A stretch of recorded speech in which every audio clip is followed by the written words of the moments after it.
Spencer Lewis here for Inside Track TV. We're at the Dash for Cash Invitational, and I'm with the driver of the number 8 Thunder Car here at Sauble. The situation, Matt Mulholland, reigning and defending Sauble Speedway track champion. And Matt, we were speaking a little bit off camera about the very unique thing you have going on with the Canadian Tire Jumpstart Program. Tell me a little bit about that, because we always love hearing about racers giving back to the community. What do you got going on with Canadian Tire in 2012? You bet. Thanks, Spencer. Yeah, this year I was very fortunate. A lot of my sponsors really stepped up for me, and I'm able to give back to the community. I've been donating all my winnings this year to the Canadian Tire Jumpstart Program. It's nationwide, but all the money that's raised local stays local for our kids in the community.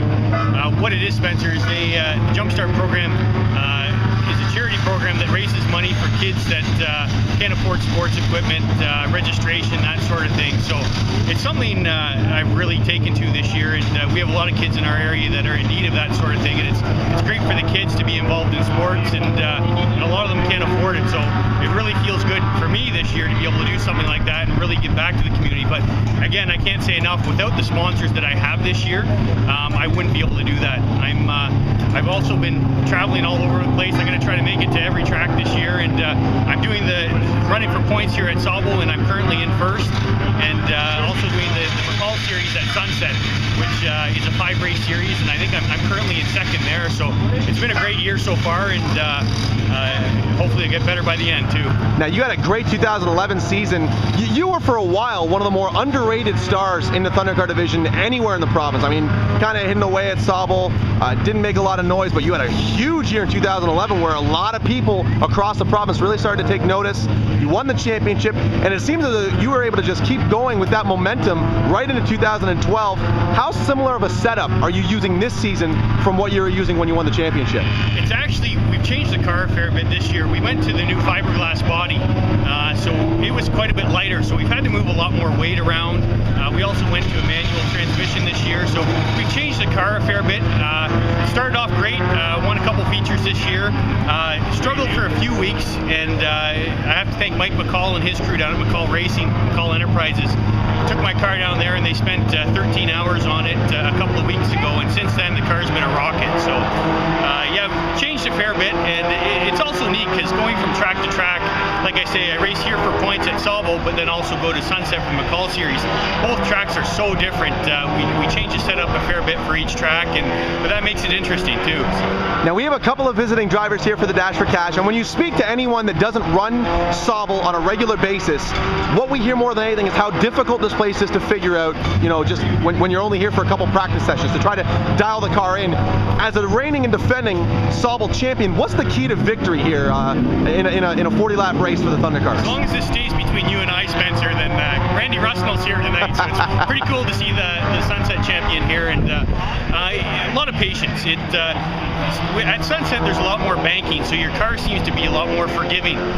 Here you really have to pay attention to what your car is doing, whether it's going to be tight or loose. Sauble, as soon as the sun goes down, the track tightens up a fair bit too, so this track I think is a lot less forgiving. You have to be patient and listen to the car and make the fine adjustments to make her work. Now, you mentioned that you're planning on touring throughout the province as 2012 really gets into the business end of the season here. A lot of big shows coming up. For you as a driver, what's the one win, one victory that you're looking for this season more than anything else? I'd love to say the McCall series at Sunset. Last year was my first year racing there, so it took time to figure the track out. It's going to be tough. Like I said, I'm in second place in points, and I believe Randy Rusnell's in first, and he's a regular there, so he certainly got that track figured out. I'd love to say the McCall series, but last year I fell just a hair short at Peterborough. I won the Frost Fest at Flamborough, and then Peterborough I came a close second. And Rick Walt had an awesome race, and I couldn't quite get him at the end, but I'm really looking forward to Autumn Colors this year, and hopefully put on a good show for the fans and come home with the crown. Now, you mentioned that the deal that you have with Canadian Tire, which is phenomenal. Are there any other sponsors you'd like to give a nod to? You bet. Canadian Tire, like I say, is one of my biggest sponsors, along with Bud Ryder Chevrolet. We've got TJM Construction, Martin's Bicycle Shop, BJS Electric, Saugeen Shores Transmission, Queen's Bar and Grill, Tiny's Motorcycle and ATV Repair, Great Lakes Concrete, Colonial Motel and Antiques, Dunlop Fuels, TA Stewart and Son, Joyce Oyster Rafter Carpentry, and KD Construction Services, and my father, the fiddle man. But again, I really have to tip my hat to them because they support me so much and it allows me to have a great car, travel, and give back to the community. So I really appreciate them. Currently leading the points, the reigning and defending Thunder Car track champion, it's the Situation, Matt Mulholland. Thanks, Spencer.